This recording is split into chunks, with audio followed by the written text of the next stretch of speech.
Mario Rivadulla presenta Teledebate con Ramón Reyes, Alex Jiménez y Dilenia Cruz. Teledebate, objetivo y veraz, siempre fiel a la verdad.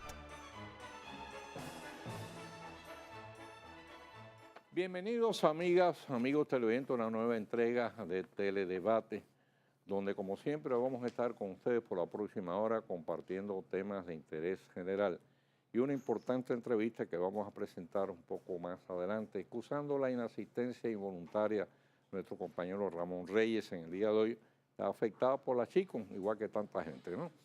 Bien, pues la frase de hoy dice así: en el mundo actual solo hay una desgracia, no amar lo suficiente. Vamos a recordar que ocurrió un día como hoy. En el año 1931, el piloto norteamericano Wally Post se convirtió en el primero que dio la vuelta al mundo en avión. En 1983, en La Habana, el expresidente del gobierno castrista, Osvaldo Dorticós, puso fin a su vida por vía del suicidio. En 1986, la Junta Central Electoral ofreció los resultados finales de la contienda por la presidencia dominicana, declarando ganador a Joaquín Balaguer frente a Jacobo Magluta. El fallo provocó incidentes violentos frente a la sede del organismo, donde estalló una granada con el saldo de 5 muertos y decenas de heridos. Nadie fue sometido por la acción terrorista que ha quedado arropada por la impunidad. En el año 1990, en la ciudad californiana de La Joya, falleció el notable investigador médico doctor Jonas Salk. A él se debe el descubrimiento y desarrollo de la primera vacuna contra el polio. Gracias a él, millones de seres humanos en todo el mundo pudieron liberarse del flagelo de una invalidante y dolorosa enfermedad. Salk pasó los últimos años de su existencia tratando de lograr una vacuna contra el SIDA. Su nombre figura entre los grandes benefactores de la humanidad. Pues como siempre, la actualidad tiene diferentes rostros. El gobierno, a través de nuestra embajada en Washington, rindió merecido reconocimiento a 300 estudiantes dominicanos residentes en los Estados Unidos por las excelentes calificaciones obtenidas durante el pasado año escolar en escuelas públicas de la Gran Manzana. Una feliz iniciativa oficial, un gran estímulo para ellos y otra nueva evidencia de que no solo producimos buenos peloteros y artistas. En cambio, aquí ocurre al revés. La Torre del Estudiante, construida para albergar a universitarios de escasos recursos, se encuentra en condiciones deplorables por descuido, falta de responsabilidad y ausencia de mantenimiento. Una obra construida con fondos públicos que sus propios ocupantes no se preocuparon ni ocuparon de preservar, entregada alegremente a los mismos sin el menor compromiso de cuidarla y sobre la cual tampoco se ejerció la menor supervisión. Así no se puede. Pero la irresponsabilidad de algunas compañías constructoras no se queda atrás. Donde quiera levanta un edificio sin adoptar las más mínimas medidas para reducir las molestias a los vecinos del entorno. En adición, ocupan de manera arbitraria las vías públicas y en no pocos casos rompen calles, aceras, conexiones sanitarias y tuberías de agua sin repararlas ni resarcir los daños. Todo con la mayor impunidad y sin que ninguna autoridad se dé por enterado. El sector empresarial reitera su pedido de una reforma fiscal integral. Quizás por ahí es que pudieran buscarse en todo parte los niveles de competitividad que reclaman para enfrentar la avalancha de productos extranjeros y poder acceder en condiciones de calidad y precio a los mercados internacionales. Los pequeños y medianos negocios, por su parte, están reclamando a gritos eliminar el pago adelantado del ITEVI sobre facturas no cobradas y el pago adelantado del impuesto sobre la renta sobre beneficios no recibidos, que los mantiene en estado de permanente asfixia. A nuestra sociedad hay que sentarla en el sillón del psiquiatra con la máxima urgencia. Los niveles de violencia han rebasado todos los límites manejables y se manifiestan en todos los niveles y situaciones. Hay violencia criminal, violencia policial y violencia civil. Prolifera el sicariato, pero también somos capaces de entrarnos a tiros por un parqueo o por el roce de un vehículo con otro, o cometer 2 feminicidios al mismo tiempo a falta de uno, o una turba despedazar a un simple ratero de menor cuantía, o un policía disparar a matar a un joven que sale de urgencia a buscar leche para un recién nacido por no obtemperar a la orden de detenerse. Sin arroparnos en subterfugio ni apelar a excusas, tenemos que reconocer que vamos por mal camino. O rectificamos de una vez o las consecuencias serán cada vez peores. Al fin, Sobeida Feli ha podido obtener su libertad y se apresta, según su abogado, a iniciar una nueva etapa en su vida. Detrás no solo deja las rejas carcelarias, sino una gran interrogante. los nombres de supuestos implicados en la operación de drogas de Figueroa Agosto, que el fiscal no le permitió revelar en el juicio y que permanecen en la oscuridad. A ella no estaría por demás mantenerla bajo medidas de seguridad. No es por gusto que en ese proceso casi media docena de personas fueron asesinadas. Por cierto, ¿en qué nivel andarán las seguras negociaciones del capo boricua con las autoridades antidrogas y fiscales norteamericanos? La chikungunya sigue haciendo estragos, la cantidad de pacientes afectados rebasa con mucho la capacidad de los hospitales y centros de asistencia públicos y privados. Después del operativo de erradicación de focos de infestación llevado a cabo semanas atrás, no se ha vuelto a efectuar ningún otro. La realidad evidencia que los resultados obtenidos han sido muy pobres por falta de continuidad.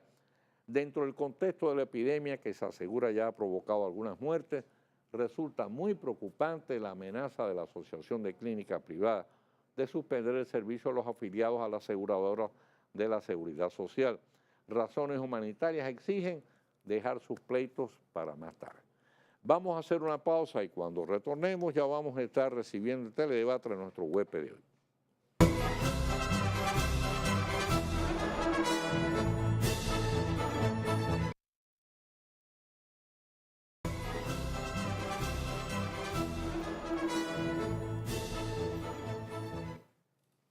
Pues bien, hoy nos complacemos en recibir en Teledebate al destacado sindicalista Rafael Pepe Abreu, con un tema de suma importancia fundamental, que no es el único que vamos a tratar, pero la entrega de los fondos ahorrados por los afiliados a la Seguridad Social, que por su edad entraron tarde al sistema de pensiones. Encantado por tener por acá, don Pepe. Ya hemos sabido tu posición en ese sentido y hemos escuchado algunas declaraciones. Mira, esta resolución es la 356-3-3, que fue dictada por la Superintendencia de Pensiones de la Seguridad Social, se ha convertido en un tema muy polémico. Ahora, concretamente, ¿en qué consiste la resolución? ¿Qué es lo que plantea? Usted sabe, don Mario, que cuando nosotros estuvimos en el Consejo de Seguridad Social, que fue cuando la ley comenzó a estructurarse, nosotros llevamos 2 años, los primeros 2 años del Consejo, nosotros siempre teníamos y tuvimos la visión de entender que muchas personas, tal y como la ley lo estableció, no alcanzarían, no acumularían para tener derecho a una pensión. Más de 45 años, entró al sistema, por más que cotice no va a acumular. Porque esa ley, como usted sabe, Mario, está basada sobre la base de que la gente trabaje 25 años corridos, 300 cotizaciones. Correcto. Hay que ser joven para comenzar eso. Para Yo poder sé hacer que una eso. persona de 45 años tiene que estar trabajando 25 años, a los 70. ¿Usted comprende? No, Sí, no, claro. no va a entrar. Entonces, ¿qué decíamos? Bueno, esa persona, en un momento determinado, va a llegar a los 60, va a necesitar esos recursos y el sistema, como quiera, no le va a dar una pensión. O sea, como no se lo va a dar, es preferible que se lo devuelva. Y siempre se le devolvía a la persona.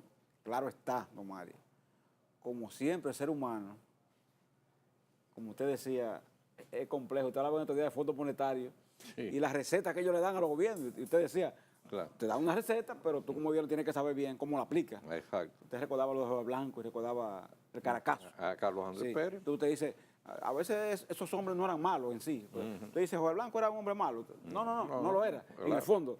Pero aplicó una receta. Entonces tuvo después que hacer una matanza. Entonces, pasa así. El ser humano comienza entonces la codicia entonces lo lleva a pensar, bueno, está bien, en esa primera etapa, las personas tenían 100,000 pesos, 200,000, don Mario, tenían 125,000, pero cuando las personas comienzan a insertarse en ella, entonces gente que tiene capacidad de ahorro, trabajadores de clase media y alta, que son personas que dicen, bueno, yo voy a aumentar mi cotización por encima de lo que la ley establece para tener la posibilidad de cuando llegue la edad de retiro tener una pensión mayor. Es un ahorro. Un ahorro. Esa persona tiene esa capacidad de ahorro para hacerlo. En vez de tener un banco, lo tengo en un banco, lo tengo aquí. ¿Entiendes lo que es? Es una persona pensante que no bota su dinero, no lo bota, prefiere invertirlo en eso. Entonces, a gente a tener 5 millones, 4 millones. Entonces, comienzan a inventarse el tema de que vamos a aplicarle la fórmula de retiro programado. Entonces usted dice, bueno, un señor que hace ese sacrificio de ahorro tiene 4 millones, entonces vamos a darle 23 mil pesos. Primera etapa. Pero don Mario, después le vamos bajando, lo ponemos en 18 mil, después en 15 mil, es decir, lo inverso de lo que decíamos ahorita, mientras usted más problemas tiene de salud, de gasto, la de protección que le deja el tema de que no le dan un seguro médico porque usted ya, uno por la edad no tiene esa posibilidad. Ah, no. Entonces le vamos aplicando la ley en escala descendente hasta llegar a 8 mil pesos. Entonces esa persona dice, pero ven acá, mi expectativa de vida no es la de un obrero común y corriente. Claro. Hay que entender eso, ¿verdad? Que sea justo o no, es otra cosa, una discusión más a fondo. Pero un trabajador que está impuesto a vivir con el mínimo, ¿me entiendes? Si su pensión es, por ejemplo, de 8 mil pesos, 7 mil pesos, él está impuesto a vivir con el mínimo, y el mínimo son 10 mil pesos.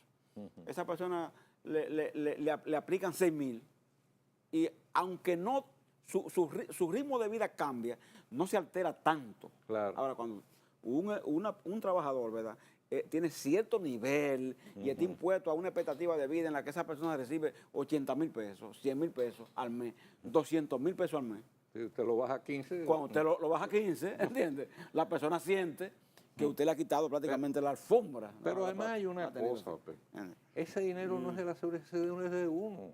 Claro. La seguridad social lo único que está haciendo es administrándolo, pero usted no puede apropiarse, incautarse, usted se está incautando ese dinero.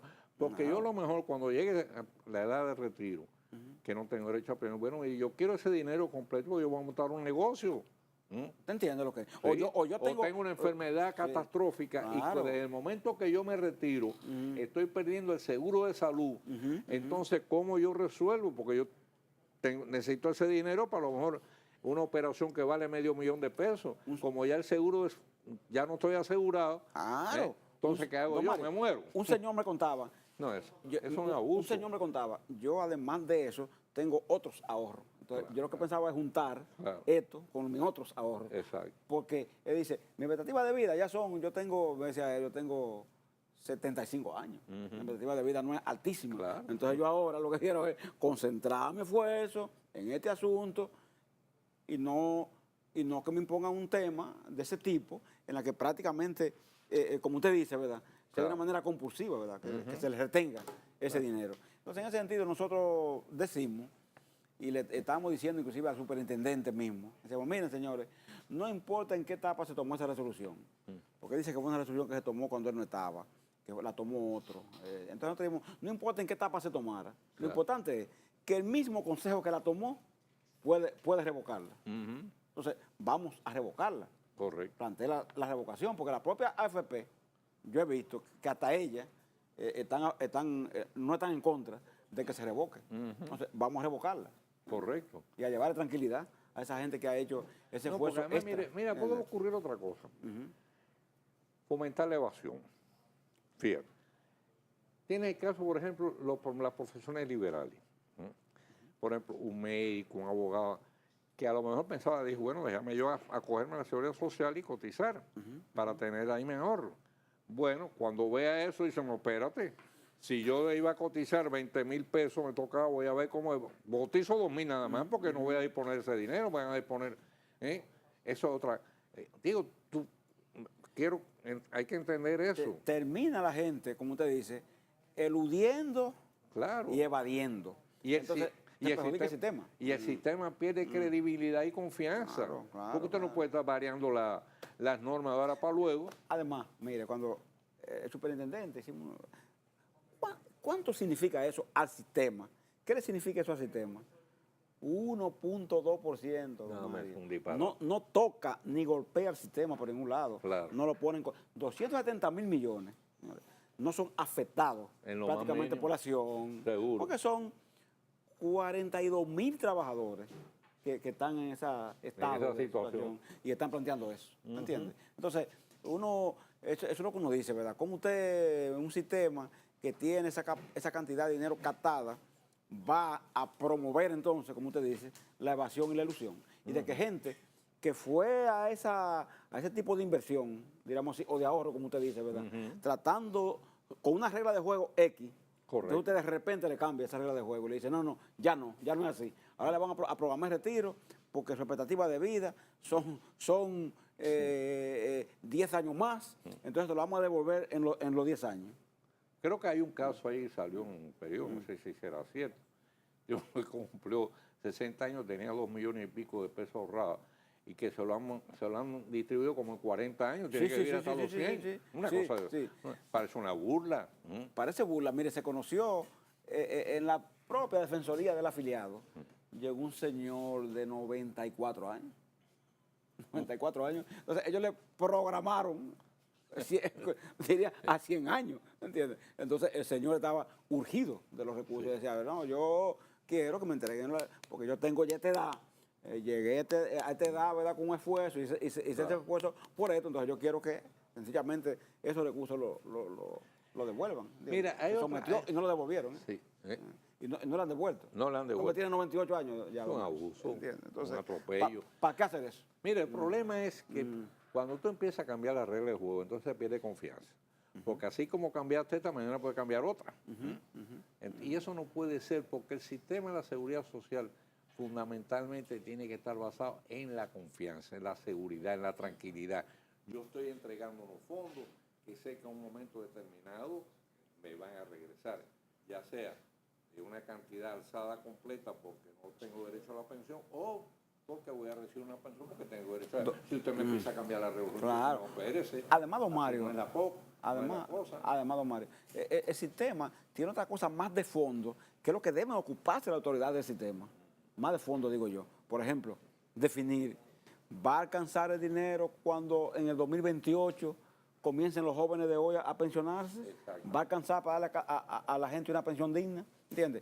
Eso es lo que usted como autoridad tiene que estar discutiendo, estudiando, y que uno le pide, por ejemplo, a mí el presidente que está de turno, al presidente Medina, yo quisiera pedirle en este programa que antes de terminar su periodo haga un estudio para ver el alcance del sistema. Exactamente. Hay que eso es importante. Claro, hacemos la pausa y regresamos.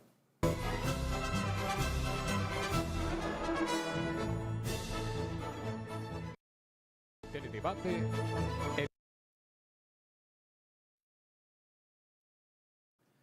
Bien, estamos conversando hoy en Teledebate con el destacado dirigente sindicalista Rafael Pepe Abreu. Son un tema fundamental, el tema de la seguridad social. Le recordamos a todos los amigos televidentes que todos los jueves Teledebate está dedicado exclusivamente a la seguridad social. Traemos aquí representantes calificados de la DILA para que los amigos televidentes puedan, a través de nuestras llamadas telefónicas del interior sin cargo también, puedan presentarles sus dudas, sus inquietudes, sus problemas, sus quejas, y ellos con muchísimo gusto pues le dan las orientaciones requeridas. Porque hay casi 3 millones de afiliados o algo así en la seguridad social, y tengo la seguridad que la inmensa mayoría de los que están afiliados ignoran el alcance de sus derechos. ¿Es así, don Pepe? Don Mario, recuerde que usted y yo tenemos mucha vida, ¿verdad? Vivida. Sí, señor. Mucho campo andado. Muchas millas. Y hay que recordar que la seguridad social es un tema tan apasionante que nunca termina. Exacto. Es decir, usted muchas veces se encuentra con países con un estado de desarrollo enorme en seguridad social, y aún en esos países hay que vivir siempre innovando, renovando, haciendo cosas. Es que usted tiene que estar actualizando siempre la seguridad social, porque conversamos fuera de cámara. Usted hace unos estudios actuariales a 30 años, pero cuando usted hace esos estudios actuariales, la expectativa de vida son 70, digamos. Y usted calcula, dice, bueno, de promedio se van a estar pagando pensiones 5 años aproximadamente. Pero ¿qué pasa? Que en el curso de esos 30 años, el desarrollo de la ciencia médica, etcétera, le va aumentando la expectativa, y cuando viene a ver, ya la expectativa son 80 años, entonces ahora no te va a pagar 5 años de pensión, sino 15. ¿De dónde saca el dinero? Entonces tiene que vivir por eso, como usted dice, haciendo innovaciones y cambios. Por ejemplo, yo me encontraba con estos días un sindicalista finlandés. Finlandia es un país que yo lo admiro por el alto desarrollo humano que tiene, ¿sabes? Muy grande. Y de transparencia, y transparencia y demás. ¿Y qué decían ellos? Decían, nuestro problema es el tiempo de espera en salud. Claro. Es decir, te hacen la operación allá y cualquier asunto es un tema que la seguridad social resuelve. Ahora, tiene un tiempo de espera. Correcto. Tú no resuelves de inmediato. Tiene un tiempo de espera. ¿Por qué? Porque hay tanta gente en turno para hacer una cosa que tiene un tiempo de espera. Entonces ellos dicen, allá prácticamente no existe la seguridad social privada, pero hay personas que por no ajustarse al tiempo de espera, prefieren Tener un seguro privado. un seguro privado. Claro. Aún en países de ese nivel de desarrollo. Lógico. Entonces, ¿qué decimos nosotros, verdad? Aquí en República Dominicana, tenemos una ley de seguridad social, una ley que está ahí. Pero de ahí a construir la seguridad social es un proceso que largo, requiere eso. Por eso es importante que ustedes, por ejemplo, en el caso de la DIDA, den ese espacio de los jueves y demás, porque cada día usted oye a la gente con preguntas nuevas.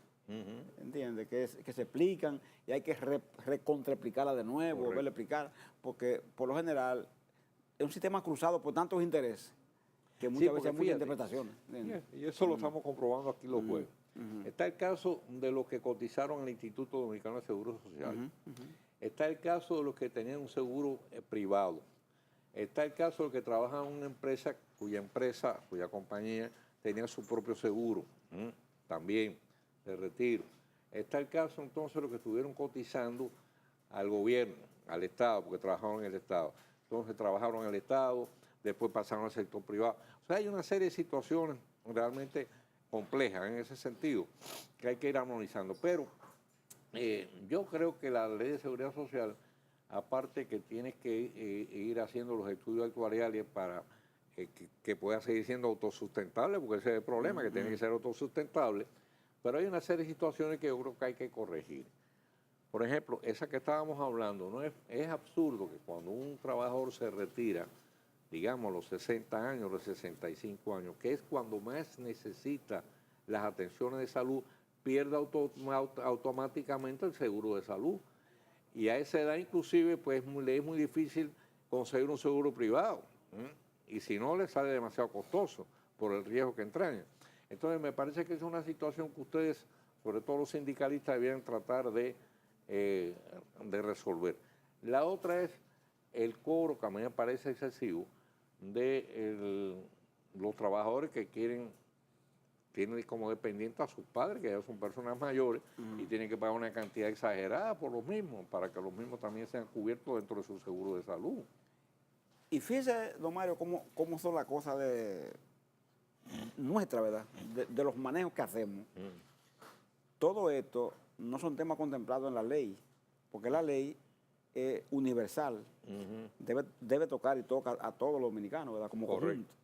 Pero entonces van haciendo reglamentaciones, estilo como esa de las pensiones, haciendo reglamentaciones que entonces acomodan a intereses determinados un tema que es tan humano, por ejemplo, como una respuesta en el campo de la salud.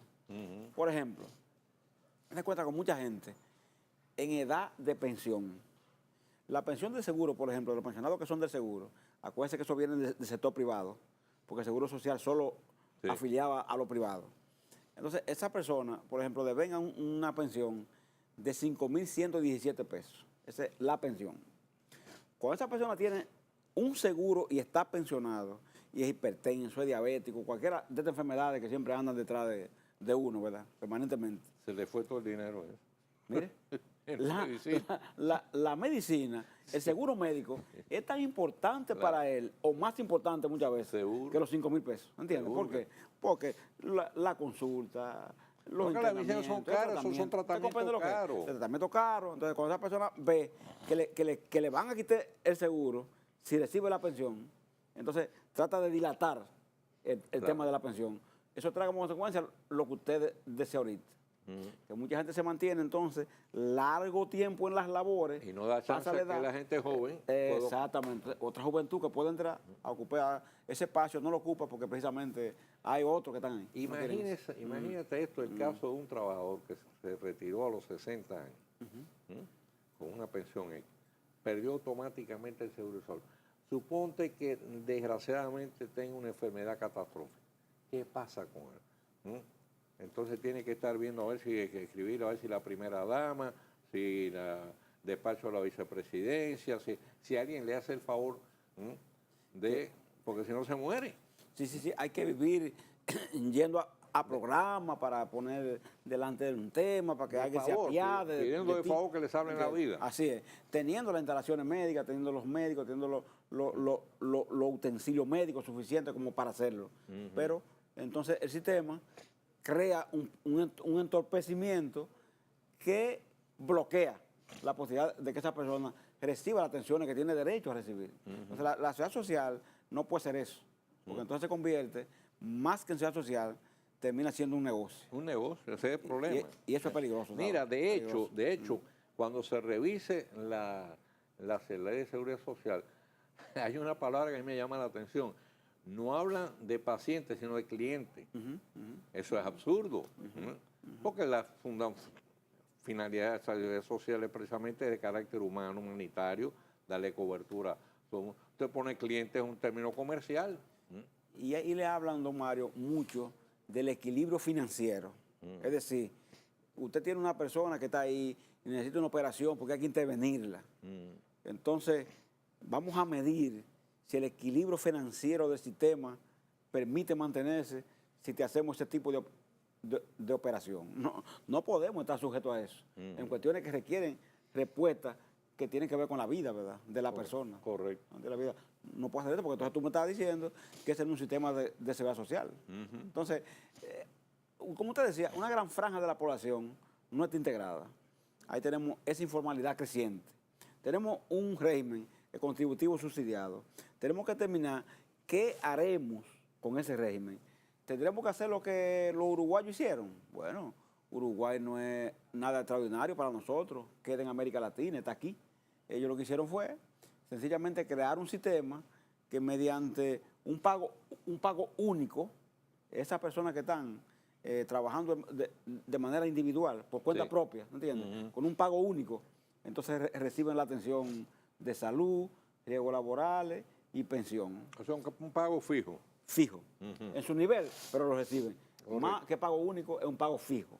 Pago fijo, como usted dice. Entonces se paga y usted con eso recibe la atención. Ahí lograron ellos, don Mario, incluir hasta las mujeres que trabajan en casa de familia, como domésticas, ¿verdad? Claro. Lograron incluirla y sumarla entonces al sistema de seguridad social. Mire, y esa gente tienen, hay que decirlo así, un 96% de la gente metida en el sistema. ¿Aquí cuánto tenemos? ¿No llega a 45? Aquí no llegamos a más que 45, 44 por ahí. Entonces que tenemos, ya han pasado más de 10 años. Exacto. La idea originalmente, tengo entendido que era que cuando se cumplieran los 10 años, la seguridad social, ya la cobertura fuera total, si mal no recuerdo. Esa es la idea. Y más de la mitad todavía de los dominicanos están fuera de la seguridad social. Y todavía no se han buscado los mecanismos de aplicación necesarios para incorporar a esa gente. Ahora, ¿qué va a ocurrir cuando si esta situación sigue así, cuando pasen 15 o 20 años, y esa gente que hoy tiene a lo mejor 40 años llegue a una edad ya en que de retiro y no va a tener retiro? Recuerde que usted me habló ahorita de Carmelo Mesa Lago, ¿se lo recordó? Sí, claro. Mesa Lago vino aquí a propósito de eso que estamos hablando nosotros y dijo, miren, este sistema es inviable como lo están planteando ustedes, el contributivo subsidiado, dijo él.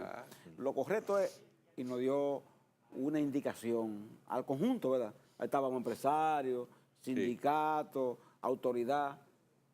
Don Mario, eso se dictó ahí con ese señor especialista que vino. Y así como se dijo, también se olvidó. Terminado, jamás se habló del tema. Entonces, como usted dice, hay una aprensión que uno tiene en esto. Se trata de que dentro de 14 años, año 2028, a veces se ve como lejano, pero nada lejano en este mundo de hoy. Cuando viene esta, le viene las hojas de calendario caen rápido. Estamos ahí, ¿verdad? Entonces los jóvenes de hoy, que son cotizantes al sistema, van a tener la mayoría 60 años, 62 años, por ahí. Le va a tocar el retiro.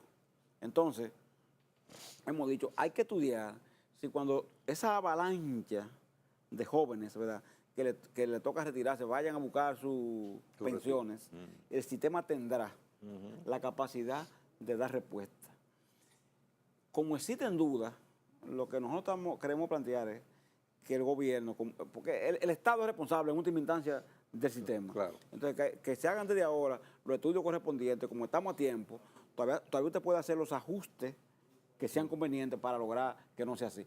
¿Por qué, don Mario? Porque el tema es que mientras más gente retamos al sistema, mientras menos gente asume el sistema, más imposibilitado está entonces Claro. de dar respuesta al final. Ujú.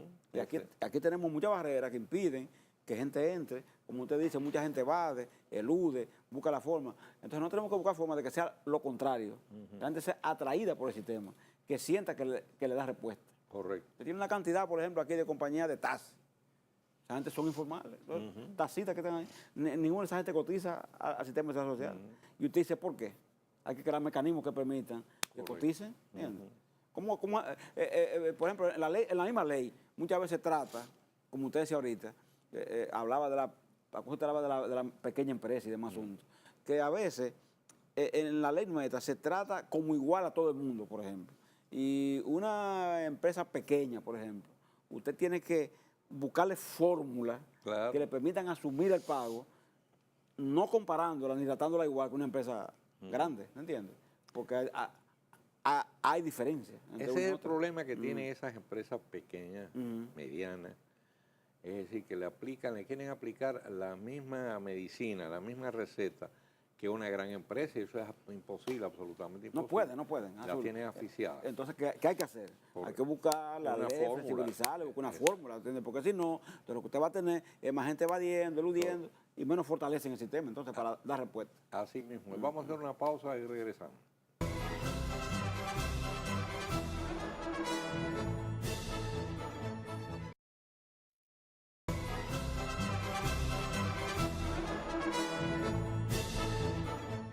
Bien, pues ya estamos en el segmento final de esta interesante conversación con el destacado dirigente sindicalista Rafael Pepe Abreu. Abreu, ¿qué piensan hacer ustedes, los sindicatos, en este caso, para presionar que todo este tipo de situaciones se vayan ya solucionando? Porque en la medida que se va dilatando, aplazando, lo que convierte en la clásica bola de nieve se convierte en un gravísimo problema. Ha estado en manos de una comisión intersectorial que trabaja donde está el gobierno, están los empresarios, estamos nosotros, una propuesta de modificación de la ley. La ley tiene, como usted decía ahorita, 10 años. La sociedad social, por lo general, no puede tener leyes que sean estáticas. Hay que hacer variaciones según las circunstancias vayan cambiando. Correcto. Nosotros consideramos entonces que es tiempo de hacer cambios en la ley que permitan que sea más humana, más cercana a la gente. Entonces, estamos trabajando en eso y el proyecto se ha detenido un poco por el tema código laboral. Hemos estado centrados en el código laboral. Se está pensando que después que se termine las conversaciones sobre el código, que como usted se ha definido públicamente, a final de este mes quizás comiencen ya las conversaciones más a fondo. Entonces, se vendrá con el tema referido a la ley de seguridad social. El presidente, una cosa que dijo fue como que él quería en paralelo que se fuera discutiendo lo del código, pero también el tema de la seguridad social. Correcto. Porque se nota que en el sistema salud, sistema de pensiones, riesgos laborales, en todos los regímenes que componen el sistema de seguridad social, necesitan cambios, necesitan ciertos ajustes. Ahora ha dicho una cosa interesante, que el presidente en ese sentido está empoderado de la situación. Sí. Eso es importante. O sea, que el presidente Danilo Medina comprende a cabalidad la importancia que tiene el tema de la seguridad social, las implicaciones que tiene. Mire, la seguridad social puede ser una cosa muy beneficiosa, pero es también una bomba de tiempo. Si real y efectivamente no se hacen los ajustes necesarios para que en cada situación pueda dar las respuestas requeridas. Y sobre todo, para poder captar todo ese 55% que está todavía pendiente de ser incluido en la seguridad social, lo primero que hay que mandar es un mensaje de confianza. Sí, don Mario, porque usted decía, porque usted hace a la gente sujeto de derecho, que cuando la gente va a buscarlo, Correcto. se encuentra con con que tiene barreras. Entonces, ¿qué puede traer eso? Trae desestabilización. Pero la seguridad social, por ejemplo, plantea algo muy importante, es promover el tema de las estancias infantiles. ¿Sabes que yo tengo mucha fe y me gustan mucho las estancias infantiles? Porque yo creo que un país lleno de estancias infantiles, Seguro. a largo plazo, es un modo de construir un mejor ciudadano. La delincuencia disminuye significativamente cuando eso pasa. Correcto. Si las estancias son buenas, ¿verdad? Y tienen garantía. Entonces, uno dice, ¿y si la gente comienza a demandar su derecho a acceder a las estancias infantiles? ¿Qué respuesta tiene la seguridad social para hacer eso? ¿Qué respuesta tiene el sistema para darle una salida a temas de salud que son permanentes? A las pensiones cuando llegue esa etapa, a los riesgos laborales cuando haya accidentes. El sistema tiene que tener la capacidad de hacerlo, porque si no lo tiene, como usted dice, en vez toda esa obra que usted ha construido quizás en documentos, se convierte después en un boomerang contra usted mismo. Claro. Por eso es importante la responsabilidad del presidente, porque hay que decirlo. El PLD, por ejemplo, como partido, con los 4 años de Danilo, cumpliría 14 años en el poder. Correcto. Entonces, si usted en 14 años, ¿verdad?, en el poder, no hace nada a favor de un sistema como este, al final, las cuentas como quiera, se las sacarán a usted. Sí. Por eso es bueno lo que el presidente está haciendo en ese orden. Que se empodere en esa... Y nombró una comisión ya de trabajo. Y está también la importante. situación ya en los minutos finales que nos quedan. La situación está también, que me parece improcedente, de querer derivar un 10% de los fondos de la Seguridad Social para financiar un banco de exportación. No le veo realmente... Don Mario, hay que tener cuidado, la gente tiene que tener cuidado. Usted no se puede plantear eso. No se puede plantear que obligatoriamente usted tenga que meter de que un 10% de los fondos en ese banco, pretendiendo capitalizarlo. Cuando ese banco es el mismo Banco Nacional de la Vivienda, que el sistema establece que una de las formas en que se permite la inversión es en vivienda. Correcto. Si ese mismo banco hiciera instrumentos financieros confiables para construir vivienda, el sistema puede invertir perfectamente en él, sin necesidad de hacer esa acción compulsiva. Correcto. Con el cual la gente, en mayoría, se sabe que no está de acuerdo. Eso es así. Además, los fondos de la Seguridad Social hay que tener cuidado en 2 aspectos fundamentales. Uno es la inversión tiene que ser segura y la inversión tiene que ser rentable. Así es. La rentabilidad del sistema tiene que estar muy por encima de la inflación, porque de lo contrario su dinero pierde valor. Y la otra tiene que ser una inversión que esté segura.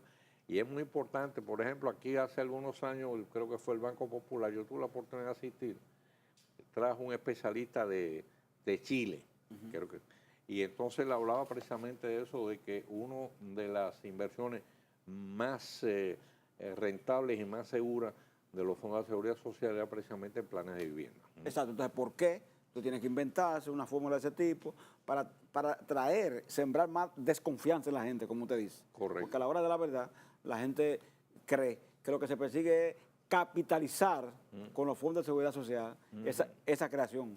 Así mismo. Bueno, pues, don Rafael, muchísimas gracias por haber estado con nosotros. Han sido opiniones muy interesantes, además la posición muy firme ahí del sector sindical en ese sentido. Ojalá ustedes puedan hacer la presión necesaria porque les atañe directamente su interés directo. Así es. Son los afiliados, ustedes son los que ponen los cuartos en ese sentido.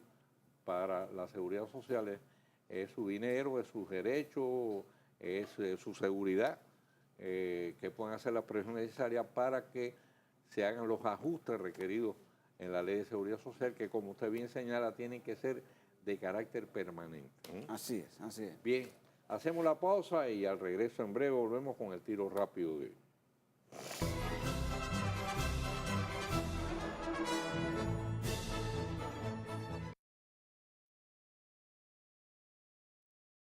Teledebate El Tiro Rápido de Mario Rivadavia.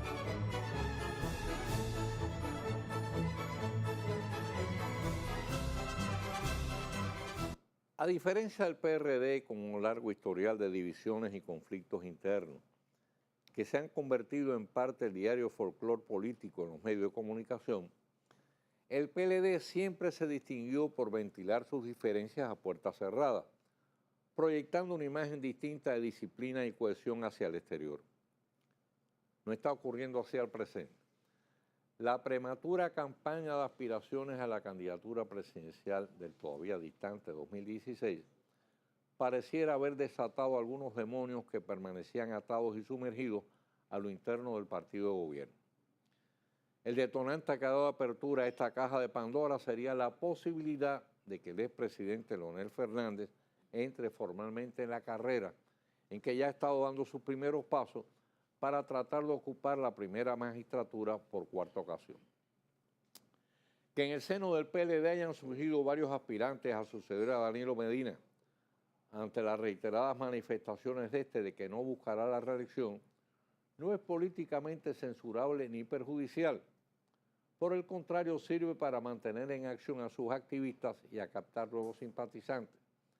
Esto hace sobre todo un escenario carente de oposición. Lo que sí, en cambio, constituye una táctica errada es tratar de conseguir la candidatura sobre la base de pretender descalificar públicamente al exmandatario con la finalidad de cerrarle el camino a una posible postulación. Es algo que ya intentaron hacer muy prematuramente algunos grupos de oposición que gastaron sus tiros a destiempo, como lo demuestran las encuestas que han ido marcando el repunte progresivo de las posibilidades electorales del mismo. Hay una realidad innegable, y es que en el PLD al presente solo hay dos figuras cimeras. Son el presidente Danilo Medina y el propio Leonel Fernández. Ambos conocen a la perfección y dominan la ciencia de la matemática política. Sumar y multiplicar para el propio bando, restar y dividir para el contrario. Todos los restantes liderazgos están por hacer. Los propios sondeos de opinión lo han venido evidenciando. El problema no radica en si el PLD puede ganar las elecciones del 2016 con cualquier candidato, en base a la simpatía que ha sabido conquistar Danilo Medina y mantiene a casi 2 años de su llegada al poder. Una buena gestión de gobierno se convierte en un buen paquín electoral, pero la popularidad personal no es un valor transferible, al menos en su totalidad y ni siquiera en un alto porcentaje. Manteniendo su decisión de no aspirar a la reelección, la cuestión dentro del PLD es tratar de conservar el poder no con cualquiera, sino con el candidato que le ofrezca mayores posibilidades de victoria. Convertirse en esa mejor opción es el reto que tienen ante sí los aspirantes a la presidencia dentro del Partido Morado, mediante un trabajo político sostenido, sin pretender la candidatura a base de excluir ni descalificar a ningún otro competidor.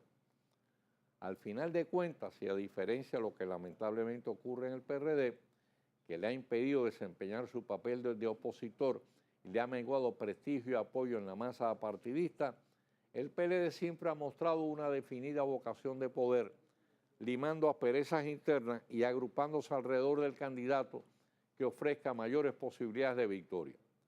Así ha ocurrido con Leonel Fernández en las 3 ocasiones en que ha ocupado la presidencia, y así tuvo lugar con Danilo Medina en los pasados comicios, donde ambos trabajaron juntos por la victoria, limando asperezas que ahora sería absurdo revivir.